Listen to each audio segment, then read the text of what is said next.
Chilean earthquake moved entire city at least 10 feet west and shifted upper parts of South America.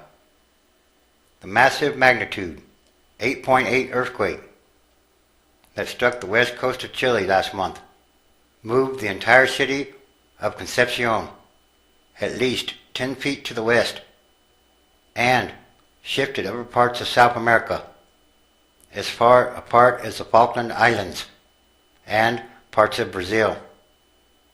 These preliminary measurements, produced from data gathered by researchers from 4 universities and several agencies, including geophysicists on the ground in Chile, paint a much clearer picture of the power behind this quake, believed to be the 5th most powerful since instruments have been available to measure seismic shifts.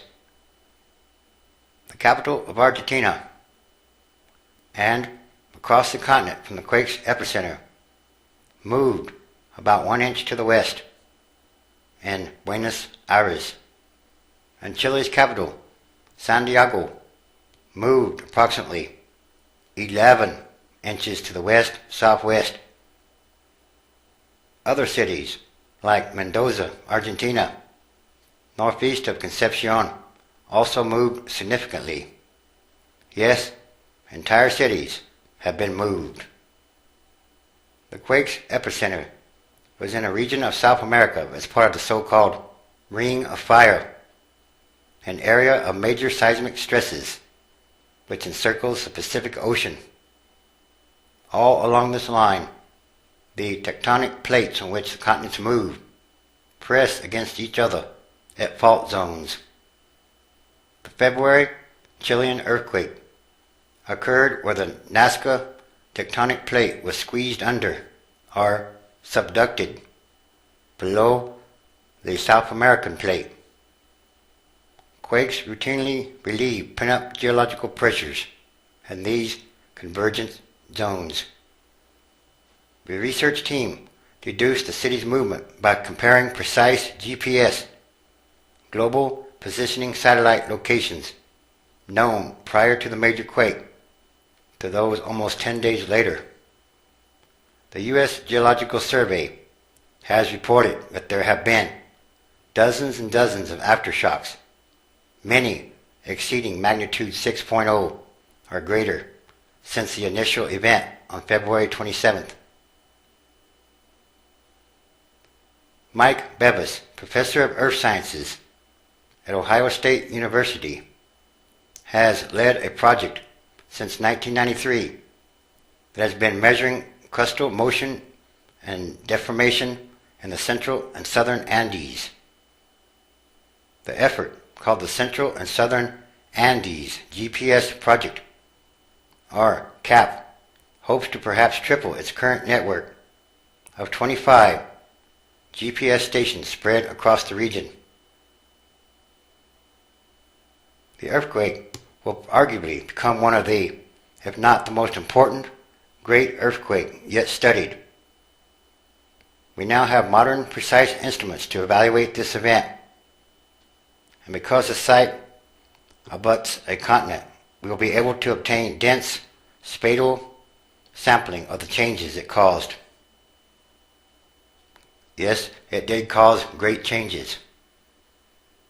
It moved the city of Concepcion at least 10 feet to the west, and many parts of the South American continent were also moved to the west, including the massive 8.8 earthquake also has changed the entire Earth's rotation and, very importantly, shortened the length of days on our planet. It's very impressive how much the quake shifted Earth's axis. Also, there was another earthquake on Monday in Turkey. A strong earthquake with a preliminary magnitude of 6.0 hit eastern Turkey on Monday, killing at least 57 people and knocking down houses in at least 6 villages. officials said.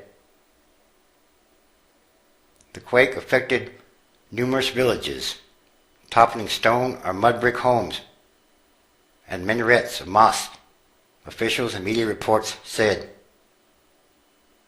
One village was totally razed or flattened.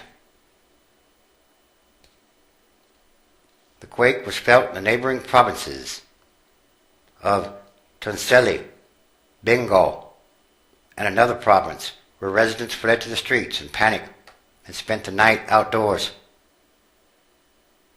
One person said, "Everything has been knocked down. There is not a stone in place." They were totally flattened. So again, these are more earthquakes, great earthquakes. And there's something much more going on here, something much bigger.